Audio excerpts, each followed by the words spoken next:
Hello students, आज हम start करने जा रहे हैं chapter number 6। Okay, the name of the chapter number 6 is electromagnetic induction.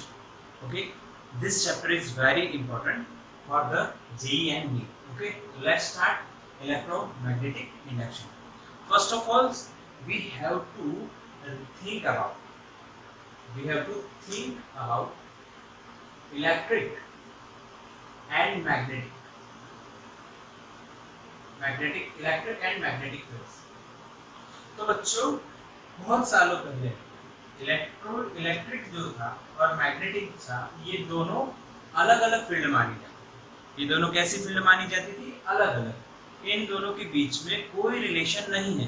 There is no relation between this two fundamental concepts of physics, electric field and magnetic field. इन दोनों के बीच में कोई रिलेशन नहीं था।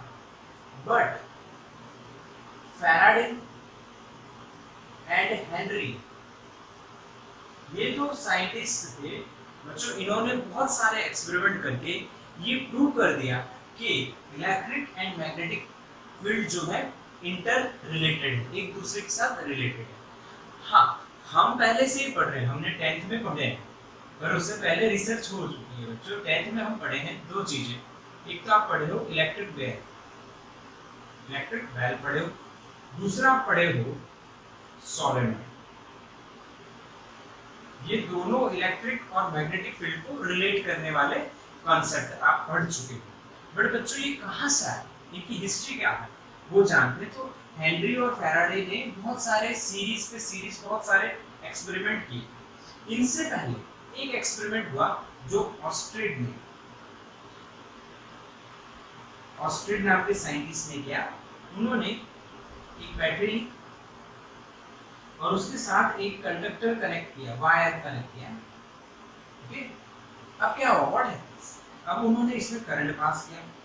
उन्होंने यहाँ पे पहले करंट पास नहीं किया, पहले उन्होंने करंट पास नहीं किया और यहाँ पे एक मैग्नेटिक नीडल रखी। क्या रखी? मैग्नेटिक नीडल इसके पास रखी। मैग्नेटिक नीडल तो आप लोगों को पता होगा ना, जो डायरेक्शन बताती है वो भी आप समझ सकते हो। और एक मैग्नेटिक नीडल है जिसमें नॉर्थ और साउथ दोनों है। अच्छा, अब क्या होता है? नॉर्थ साउथ पोल इसके अंदर है, ये नॉर्थ है, मान लीजिए ये साउथ। अब जैसे ही इसमें करंट पास हुआ, तो ये जो कॉइल, ये जो कंडक्टर है उसके पास ये मैग्नेटिक नीडल है वो डिफ्लेक्ट हो गई। यानी पहले ऐसे थी और इस डायरेक्शन में या क्लॉकवाइज या एंटी क्लॉकवाइज वो डिफ्लेक्ट हो गई। क्या हो गई?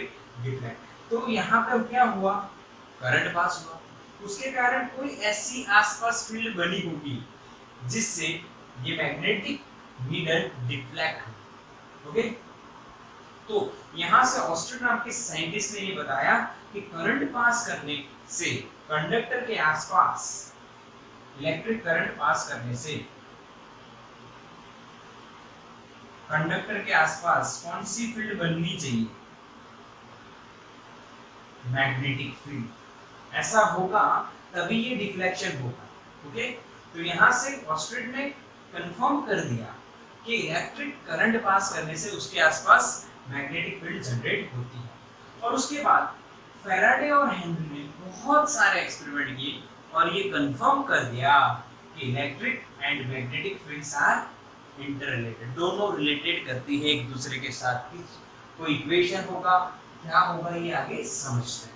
ओके, और इसी ब्रांच को, इसी को बोला गया बच्चों EMI, इलेक्ट्रोमैग्नेटिक इंडक्शन।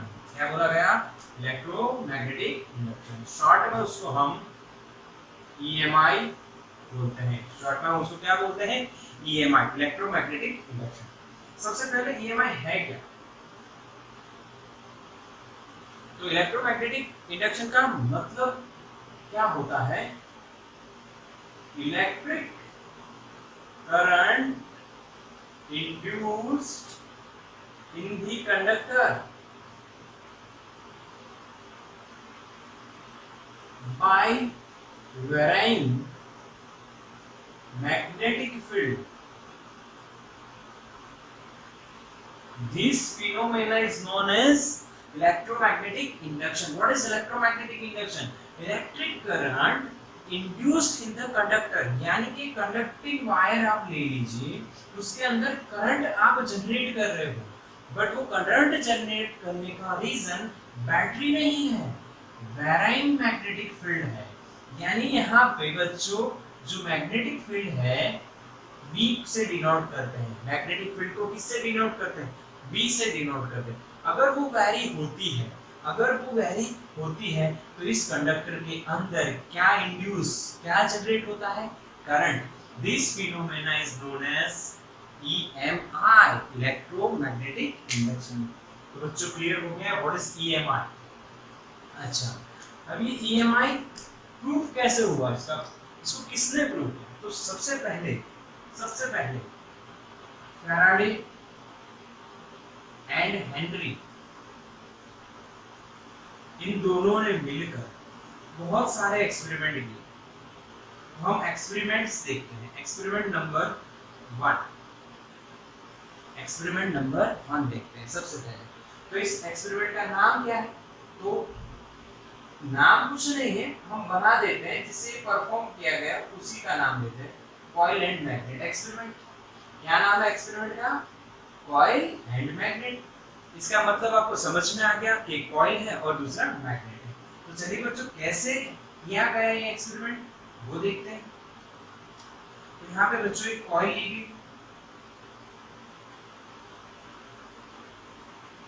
ओके, उस कॉइल के साथ गैल्वेनोमीटर कनेक्ट किया गया, GM लिख रहा हूं, galvanometer. What is galvanometer? So galvanometer is a device which measures small current, which measures very small current of the value microampere, of the value microampere, बहुत छोटा करंट मेजर करता है, up to the microampere, बहुत छोटी value होती है, उसको major करता है। और we can also say this is used for the sensation, to identify the sensation of electric current from the wire, okay? So this is coil C, okay, or we can say C1. Or magnet, this is bar magnet, or here we have to write bar magnet. You all know what is bar magnet, okay, clear? This one is the bar magnet, and you also know there are two poles in the bar magnet, north and south. Okay, let's see small information about bar magnet. Okay, we all know there are two poles in the bar magnet, one is north and second one is south, okay? Now there are electric field lines, similarly in electrostatic, positive charge होता है तो outside, negative होता है तो inside, but here there are magnetic field lines, and magnetic field lines are going from south to north, inside the magnet south to north, and outside the magnet north to south। अगर हम ऐसे draw करें, बहुत सारी होगी बच्चों, बहुत सारी होगी, number of field lines, okay, क्योंकि ये इमेजिनरी कांसेप्ट है, नॉट रियलिटी, हमें दिखेगा नहीं। हाँ, बट आपने 10th में एक एक्सपेरिमेंट किया होगा, एक कार्डबोर्ड लिया होगा, उसपे छोटे आयन के टुकड़े डाल दिए होंगे और नीचे एक बार मैग्नेट लगाया और उसको टैप किया तो एक पैटर्न बनी बच्चों, एक पैटर्न बनी। उस पैटर्न को हम कहते हैं मैग्नेटिक फील्ड लाइंस की पैटर्न, ओके। तो ये स्मॉल इंफॉर्मेशन है about the bar magnet. North में से बहुत सारी फील्ड लाइंस बाहर निकलेंगी और साउथ में बहुत सारी अंदर आएंगी, ओके। तो ऐसा ही बार मैग्नेट बच्चों यहाँ पे रखा तो क्या होगा, साउथ से नॉर्थ और यहाँ पे आउटसाइड फ्रॉम द नॉर्थ। अब यहाँ पे क्या हो रहा है बच्चों, वो ध्यान से आपको समझना है। इसकी जो मैग्नेटिक फील्ड लाइंस है वो इस कॉइल के साथ लिंक हो रही है। What is the meaning of link? Link means what, the magnetic field lines are passing through this coil, okay? Magnetic field lines are passing through this coil। अब बच्चों उन्होंने क्या क्या स्टेप्स किए वो देखते हैं। स्टेप 1, उन्होंने मैग्नेट को, बार मैग्नेट को रेस्ट पे रखा। किस पे रखा? रेस्ट पे। यहाँ पे नजदीक भी रखा, दूर भी रखा, पर रेस्ट पे रखा। तो उन्होंने क्या ऑब्जर्वेशन किया, there is no deflection, no deflection, no deflection in the galvanometer. That means what, कि भाई जब वो मीटर होता है, जैसे कि हमारी बाइक में स्पीडोमीटर होता है, स्पीडोमीटर क्या होता है भाई, जब हम गाड़ी चलाते हैं तब वो डिफ्लेक्ट होता है, वो हिलता है और बताता है कि आपकी बाइक की स्पीड कितनी है। उसी तरह से गैल्वेनोमीटर भी एक डिवाइस है जो मेजर करता है कि भाई वायर में से कितना करंट पास हो रहा है, जितना ज्यादा करंट उतना ज्यादा डिफ्लेक्शन। बट जब मैग्नेट रेस्ट पे है तब उनको कोई भी डिफ्लेक्शन नहीं मिला। ओके, तो उन्होंने क्या किया, स्टेप 2, भाई मैग्नेट को किस में लाया, उन्होंने मोशन में लाया, मोशन में लाया मैग्नेट को। Then there is a deflection, there is a deflection in galvanometer. Galvanometer में क्या देखा उन्होंने, डिफ्लेक्शन देखा। क्यों देखा ये पता नहीं है, पर देखा। ओके, और इसमें दो ऑब्जर्वेशन, टुवर्ड्स लेके गए और फिर अवे लेके गए, यानी इसके नजदीक लाया फिर दूर ले गया। तो यहाँ पे मान लीजिए अगर डिफ्लेक्शन इस डायरेक्शन में होता है क्लॉकवाइज, तो यहाँ पे उन्होंने देखा डिफ्लेक्शन, ध्यान से समझना है, अगर डिफ्लेक्शन क्लॉकवाइज है तो इधर डिफ्लेक्शन कैसा हुआ, एंटी क्लॉकवाइज। बच्चों समझो कि भाई टुवर्ड्स लेके गए तो शायद क्लॉकवाइज डिफ्लेक्शन होता है, तो अवे तो एंटी क्लॉकवाइज हुआ। इसका मतलब ऑपोजिट डिफ्लेक्शन होता है। जब टुवर्ड्स द मैग्नेट लाए तब जो डिफ्लेक्शन मिला उससे उल्टा कब मिला, जब अवे लेके गए। क्लियर? स्टेप 3 बच्चों, स्टेप 3, व्हाट इज स्टेप 3? इतना देखने के बाद, इन दो केसेस के बाद उन्होंने क्या किया, उन्होंने एक और लॉजिक लगाया। भाई उन्होंने स्पीड इंक्रीज की और डिक्रीज की।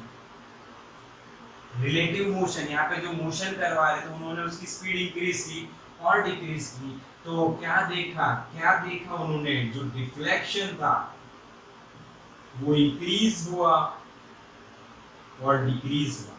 जब स्पीड इंक्रीज की, यानी पहले टुवर्ड्स द कॉइल ऐसे लाए, फिर थोड़ा स्पीड में लाए, तो जब स्पीड में लाए तब डिफ्लेक्शन इंक्रीज हो गया, और जब स्पीड घटाई तो डिफ्लेक्शन डिक्रीज हो गया।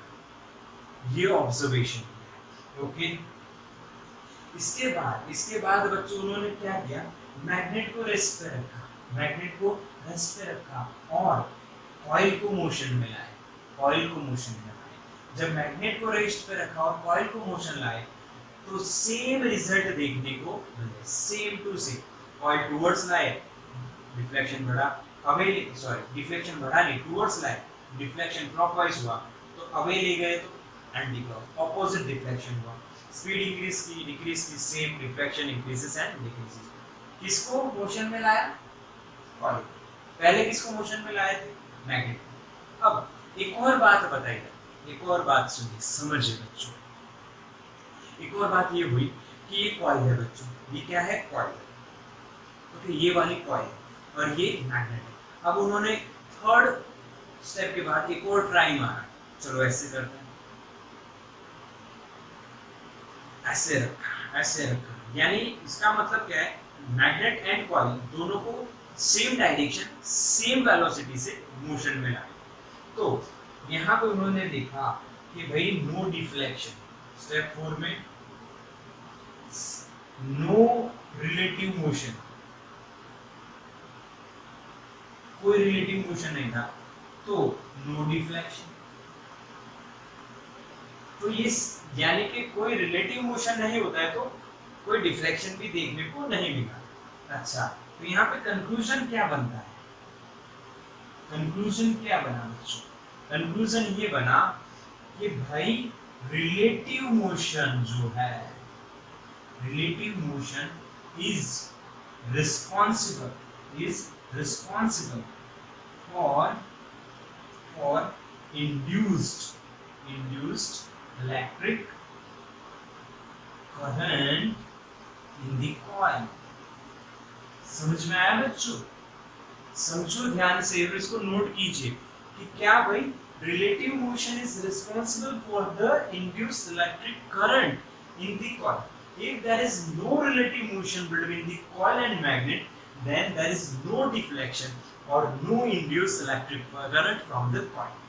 ओके बच्चों, तो इसका स्क्रीनशॉट ले लो। यहाँ पे हमारा फर्स्ट एक्सपेरिमेंट बिल्कुल कंप्लीट आपको समझ में आया। किसका एक्सपेरिमेंट है ये?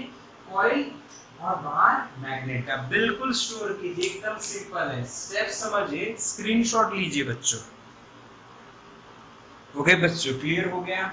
चलो तो नेक्स्ट हम सेकंड एक्सपेरिमेंट देखते हैं। एक्सपेरिमेंट 1 बिल्कुल क्लियर है, कॉइल एंड बार मैग्नेट का है और क्या क्या किया ये आपको बताया। सेकंड एक्सपेरिमेंट जो है EMI का, वो देखते हैं बच्चों।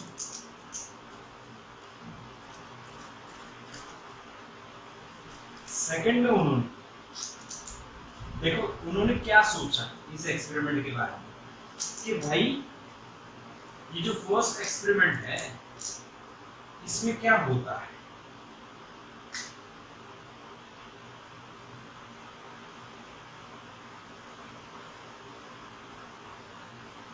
बच्चों फर्स्ट एक्सपेरिमेंट जो है इसमें क्या है कि भाई कॉइल है एंड मैग्नेट है। अब आपको पता हो तो मैग्नेट बनाना पड़ता है और मैग्नेट अपनी प्रॉपर्टी धीरे धीरे मैग्नेटिक प्रॉपर्टी को लूज करेगा। जैसे जैसे वो यूज होता जाएगा उसकी मैग्नेटिक प्रॉपर्टी लूज होती जाएगी। तो यहाँ पे एक प्रॉब्लम क्या है, यहाँ पे उन्होंने सोचा कि भाई ये तो जो है ये मैग्नेट बार बार रिप्लेस करना पड़ेगा। ओके, क्योंकि इसकी जो मैग्नेटिक फील्ड है, स्ट्रेंथ है, वो डिक्रीज होती जाएगी आफ्टर द यूज। ओके, तो उन्होंने एक सॉल्यूशन ढूंढा, इसको हटाओ भाई, इसको हटाओ। उन्होंने क्या किया, उन्होंने टू कॉइल एक्सपेरिमेंट परफॉर्म किया। टू कॉइल यानी अब उन्होंने मैग्नेट को हटा दिया। ध्यान से समझो बच्चों,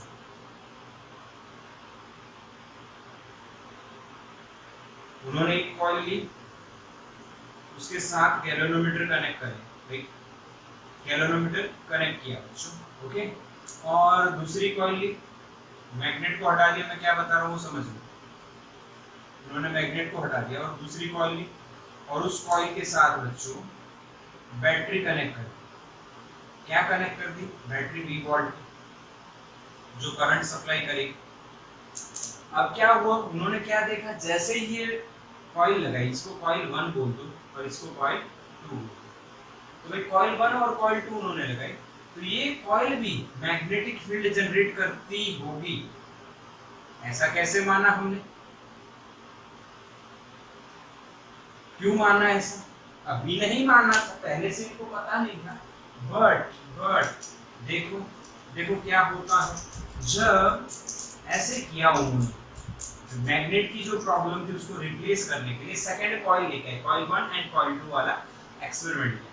अब देखो क्या होता है, यहाँ पे जो करंट उन्होंने पास किया तो वो करंट था स्टेडी करंट।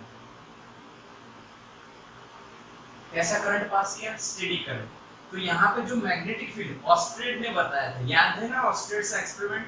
ऑस्ट्रेड ने कहा था कि मैग्नेटिक फील्ड जनरेट होगी, तो ये स्टेडी करंट के कारण स्टेडी मैग्नेटिक फील्ड बन गई। ओके, तो ये एक अरेंजमेंट तैयार की जो मैग्नेट को रिप्लेस करती है। जो किसको रिप्लेस करती है बच्चों? मैग्नेट। उन्होंने स्टेप 1 किया। स्टेप 1 में उन्होंने क्या किया ये देखते हैं बच्चों। स्टेप 1 में उन्होंने दोनों कॉइल को C1 एंड C2 दोनों को उन्होंने रेस्ट पे रखा तो नो डिफ्लेक्शन। बिकॉज आपको पता है अभी थोड़ी देर पहले ही आपने देखा कि भाई कोई डिफ्लेक्शन क्यों नहीं मिल रहा, क्योंकि रेस्ट पे इसका मतलब क्या हुआ भाई, यहाँ पे जो मैग्नेटिक फील्ड लाइंस जो हैं जो लिंक हो रही हैं वो चेंज नहीं हो रही है, स्टेडी है। That's why there is no deflection from the galvanometer. Okay clear? Step 1। अब उन्होंने क्या किया, C2 जो है कॉइल 2 को वो मोशन में लेके आए और वी कैन से इसको C1 कहते हैं बच्चों। C1 ये पहले से थी, ये C2 बाद है। C2 को मोशन में लेके आए, तो मोशन में लेके आए तो उनको क्या देखने को मिला बच्चों? डिफ्लेक्शन। क्या देखने को मिला? Deflection. When the coil 2 C2 is in motion, then there is a deflection in galvanometer. Then there is a deflection in galvanometer. इस डिफ्लेक्शन में उन्होंने क्या क्या नोटिस किया वो देखिए। फिर उन्होंने ये देखा टुवर्ड्स C1 और लेके गए अवे फ्रॉम C1 टुवर्ड्स। तो मान लीजिए टुवर्ड्स लाए तो वही लॉजिक है, क्लॉकवाइज हुआ तो अवे ले जाएंगे तो एंटी क्लॉकवाइज। सेम लॉजिक जो पहले मैग्नेट वाली बात थी कि टुवर्ड्स द कॉइल लाते थे मैग्नेट को तो क्लॉकवाइज हुआ मान लेते हैं, तो अवे ले जाने पे एंटी क्लॉक हुआ। फिर उन्होंने स्पीड बढ़ाई, स्पीड ऑफ रिलेटिव, ये खास नोट करना, रिलेटिव मोशन उन्होंने बढ़ाया फिर घटाया, तो उन्होंने देखा कि इसी के कारण डिफ्लेक्शन जो है, डिफ्लेक्शन है बच्चों, वो डिफ्लेक्शन ऑफ गैल्वेनोमीटर इंक्रीज हुआ और डिक्रीज करने पे डिक्रीज हुआ। रिलेटिव मोशन को इंक्रीज करने पे डिफ्लेक्शन ऑफ गैल्वेनोमीटर इंक्रीज होता है और डिक्रीज करने पे डिक्रीज, यानी इस कॉइल को फास्ट लेके आए एकदम हाई स्पीड में तो डिफ्लेक्शन बढ़ गया। जो पहले धीरे धीरे लेके आ रहे तो ये धीरे धीरे फिर जोर से, समझे? स्पीड अप तो deflection increases, speed decreases, deflection decreases. ये देखो, ओके। स्टेप 3 अब उन्होंने रेस्ट पे रख दिया, मोशन में लेके आए, दोनों काम स्पीड इंक्रीज डिफ्लेक्शन इंक्रीजेस, ये सब उन्होंने देखा। फिर एक और बात उन्होंने देखी कि भाई अब C1 को मोशन में लेके आए और C2 कैसे रखी उन्होंने? रेस्ट में रखी। तो बच्चों सेम रिजल्ट्स मिले, सेम रिजल्ट्स जो इसमें मिल रहे थे, इसको नजदीक लाए तो वही रिजल्ट्स इसमें मिल रहे हैं। रिजल्ट्स होके वो रिपीट हो गए, यानी सेम में शायद डायरेक्शन चेंज हो सकती है, वो हम डिटेल में आगे देखने वाले। लेंस लॉ आएगा, बट इन्होंने सेकेंडली जो एक्सपेरिमेंट किया उसमें C1 को मोशन में लाया, वही रिजल्ट मिले। टुवर्ड्स लाए डिफ्लेक्शन, अवे ले गए deflection, speed increases deflection, speed decreases deflection, वही हुआ। सेम ही बोलना है, कोई सेम रिजल्ट्स, डायरेक्शन शायद चेंज हो सकती है बच्चों, ओके, वो हम बाद में सीखेंगे। तो सेम। अच्छा, तो इसमें से उन्होंने क्या कंक्लूड किया?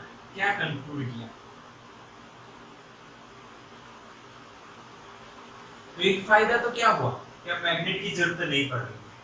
हाँ, अब दूसरा फायदा क्या है यहाँ पे जो कंक्लूजन हुआ? Steady magnetic field is not important. जो स्टेडी मैग्नेटिक फील्ड थी due to steady current is not important, ये बात ध्यान रखनी। Change in magnetic field is important। यहाँ पे हमने वही जो बार मैग्नेट थी वही बात हो रही है, वहां पे भी स्टेडी मैग्नेटिक फील्ड जो यहाँ पे स्टेडी थी वो इम्पोर्टेंट नहीं है, पर इस कॉइल के साथ जो मैग्नेटिक फील्ड लिंक हो रहा है वो अगर चेंज हो रहा है तभी हमें करंट इंड्यूस यानी करंट का इंडक्शन हो रहा है। तो बच्चों सेकेंड एक्सपेरिमेंट में क्या फायदा हुआ? मैग्नेट रिप्लेस हो गया बाय द कॉइल, यानी जो मैग्नेट की प्रॉब्लम थी बार बार नया लाइए वो दूर हो, और इस तरह से हम सिंगल मैग्नेट की जगह डबल कॉइल 1 और 2 दो कॉइल मैग्नेट को हटा second experiment. Results are same, okay. तो इसका भी बच्चों आप क्या निकाल लीजिए, स्क्रीनशॉट निकाल लीजिए, ओके बच्चों। तो हमारा ये सेकंड एक्सपेरिमेंट भी कंप्लीट हो गया, 2 कॉइल एक्सपेरिमेंट, ओके। अब थर्ड एक्सपेरिमेंट देखते हैं बच्चों।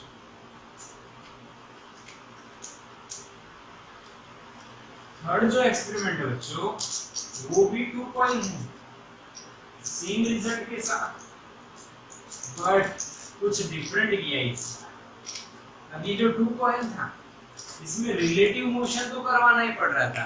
मैग्नेट जो था, मैग्नेट जो था बच्चों, उसको भी रिलेटिव मोशन, या मैग्नेट को रेस्ट पे रखो और कॉइल को रिलेटिव मोशन करवाओ, वो तो करवाना ही पड़ रहा था। बट फिर कॉइल लेके आए दोनों कॉइल, तो एक कॉइल को स्टेडी रख के दूसरी को रिलेटिव मोशन करवाना है उसके रिस्पेक्ट में, या पहली को स्टॉप करो दूसरे पर रिलेटिव मोशन तो करवाना पड़ा। इसके लिए मैकेनिकल वर्क करना पड़ा, तो ये थोड़ा सा मुश्किल हो रहा था। तभी उन्होंने थर्ड एक्सपेरिमेंट परफॉर्म किया। थर्ड एक्सपेरिमेंट 2 कॉइल ही था, एक्सपेरिमेंट विथ स्विच। ये एक उन्होंने नया लॉजिक लगाया, एक स्विच लगा दी बच्चों। तो देखिए वही बात हम स्टार्ट कर रहे हैं। कॉइल है हमारे पास, ओके, ये कॉइल है बच्चों, वही हमारी जो पहले से चली आ रही है कि जिसमें गैल्वेनोमीटर लगा हुआ जो करंट को मेजर कर रहा है। उसी कॉइल के साथ बच्चों सामने यहाँ दूसरी एक और कॉइल रखी। ये वही बात हो गई विथ बैटरी, बट यहाँ पे अब उन्होंने क्या रखा, स्विच रखा बच्चों, स्विच रखा, ये भी बॉन्ड। ओके, ये एक्सपेरिमेंट एक नया मोड लेके आएगा। चलिए समझते हैं। कोई एक कॉइल बड़ी छोटी कुछ भी हो, ये ड्रॉ करने में थोड़ी सी आप देख लेना, बाकी कॉइल है तो ओके। नंबर ऑफ टर्न्स बदलेंगी तो मैग्नेटिक फील्ड भी चेंज हो जाएगी। अब इसमें इन्होंने क्या किया, हम सिंपली एक्सपेरिमेंट समझते हैं। स्टेप 1, स्विच ओपन रखी या क्लोज रखी, ओपन रखी या क्लोज रखी, तो गैल्वेनोमीटर में नो डिफ्लेक्शन इन गैल्वेनोमीटर। अरे बाप रे, ये तो एक नया लॉजिक देखने को मिला। कैसे? देखो, ओपन में तो कोई चिंता नहीं, ओपन में कोई चिंता नहीं। अच्छा, बस बट जब हमने इसको क्लोज की तो क्या इसके साथ मैग्नेटिक फील्ड लाइन लिंक हुई? यस। क्या इसमें करंट फ्लो हुआ? उसके कारण इसकी मैग्नेटिक फील्ड लाइन बनी, क्योंकि ये मैग्नेट बन गई, तो मैग्नेटिक फील्ड लाइन लिंक हुई। बट ये कौन सी थी बच्चों? Steady, steady magnetic field lines. वे लिंक हो गए, लिंक हुई तो कोई डिफ्लेक्शन तो नहीं देखने को मिला।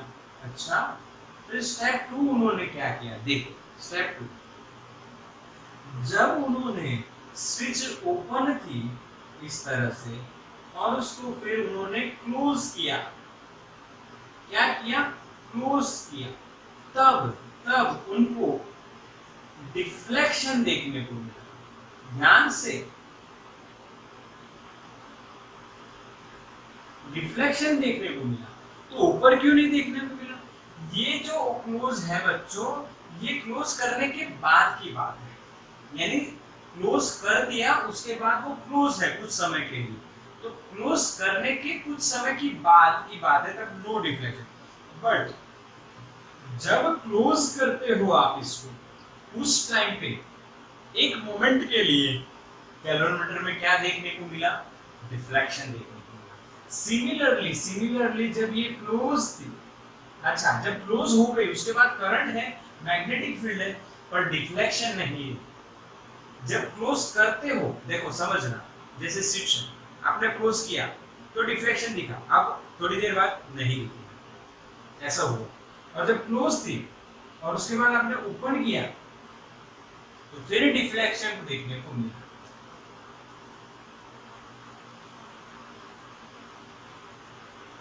और ये कौन सी डायरेक्शन है? Opposite direction. ये एक नोट करने वाली बात है, ऑपोजिट डायरेक्शन। क्यों ऐसा हुआ? तो देखो, जब क्लोज किया तो करंट इंक्रीज हुआ। पहले करंट 0 था जब ओपन था switch. When switch is closed, then current from the current from the coil 2 increases. That's why the magnetic field linked with this coil increases, और इसलिए डिफ्रैक्शन देखने को मिला। फिर क्लोज करने के बाद थोड़ी देर के बाद current steady, magnetic field line steady, there is no deflection. Okay, अब क्या किया? फिर उन्होंने ओपन किया, ओपन किया तो करंट क्या हुआ? डिक्रीज हुआ। डिक्रीज हुआ तो यहाँ पे मैग्नेटिक फील्ड लाइन चेंज हुई इसलिए इसमें गैल्वेनोमीटर में क्या देखने को मिला, डिफ्लेक्शन। तो यहाँ पे क्या बात नोट हुई कि भाई जब स्विच ऑन ऑफ करते हैं तब हमें गैल्वेनोमीटर में डिफ्लेक्शन देखने को मिलता है। Galvanometer deflects when there is a switch connected with the coil 2। अगर इसको हमने ऑन या ऑफ किया then there is a deflection from the galvanometer। ये एक बढ़िया अचीवमेंट हुआ कि भाई गैल्वेनोमीटर में डिफ्लेक्शन कब होता है, जब स्विच को ऑन ऑफ करते हैं। क्लियर हुआ, हाँ कि ना बच्चों। फिर स्टेप 3 इन्होंने क्या परफॉर्म किया, देखो स्टेप 3 में क्या किया, उन्होंने ये जो कॉइल थी दोनों, उनको एक मीडियम दे दिया और उस मीडियम में उन्होंने आयरन रॉड रखा, एक मीडियम दे दिया। यानी कॉइल देखो, समझना बच्चों, कॉइल है यहाँ पे ऐसे समझ लेना, इस पे यहाँ पे वाउंड किए गैल्वेनोमीटर, ये दूसरी कॉइल इस पे वाउंड की, समझ जाना बच्चों। ये बैटरी है, यहाँ पे स्विच है।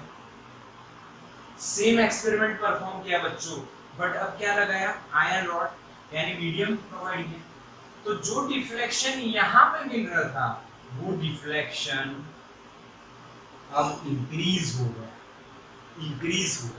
क्योंकि यहाँ पे क्या हो गया, क्या आ गया बच्चों, मीडियम। तो इस पे से क्या कंक्लूड हुआ कि भाई मीडियम जो है वो रिस्पॉन्सिबल रहता है, इसमें एक इंपॉर्टेंट पार्ट प्ले करता है, रूल प्ले करता है। कौन, मीडियम ऑफ द कॉइल्स। अगर मीडियम आयरन रॉड रखा गया, यानी आयरन रॉड पे दोनों कॉइल को बाउंड किया गया, तो डिफ्लेक्शन इंक्रीज हो गया। That means what, medium is responsible for the induction of electric current in the coil. Clear ना, ओके। तो ये हमारा कौन सा एक्सपेरिमेंट हो गया बच्चों, थर्ड। इसका स्क्रीनशॉट ले लो बच्चों फटाफट, ओके। चलिए अब यहाँ पे और भी बहुत सारे एक्सपेरिमेंट हैं, पर हम यहाँ तक इसको समझते हैं। 3 एक्सपेरिमेंट, ओके। EMI कैसे हुआ वो समझ रहे हैं, इंडक्शन कैसे हुआ।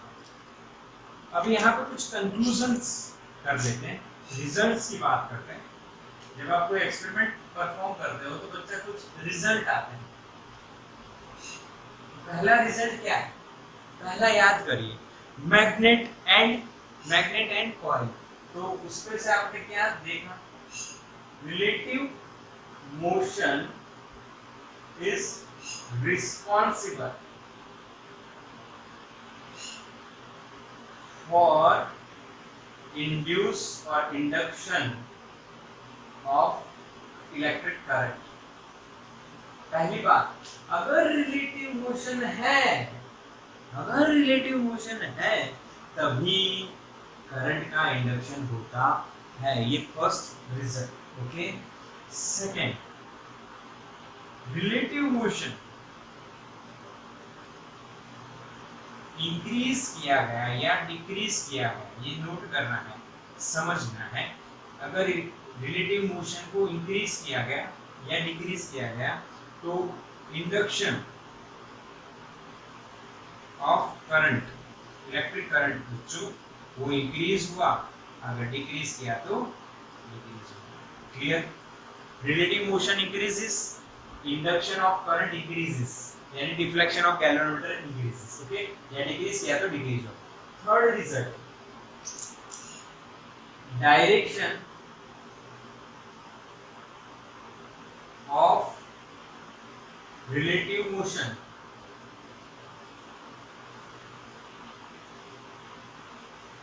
changes, then if the direction of relative motion changes, then direction of induced current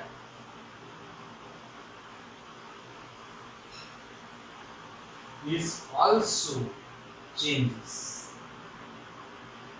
समझना है, अगर आपने रिलेटिव मोशन की डायरेक्शन चेंज कर दी, if you change the direction of the relative motion, then the direction of induced current is also changes. ये एक important part है. अगर direction of relative motion change कर दोगे तो क्या हुआ, समझ में आया? ओके, और यहाँ पे हम लिख सकते हैं speed of relative motion. Speed of relative motion, speed बढ़े तो इंडक्शन बढ़ा, स्पीड घटाए तो इंडक्शन घटा. चौथी बात क्या हुई बच्चों? हाँ, medium is responsible for induction of induced electric current. That means what? The medium of the coils is also responsible for the induction. If we put iron rod, then induction of electric current increases. This is the fourth result. Fifth result. If relative motion, if no relative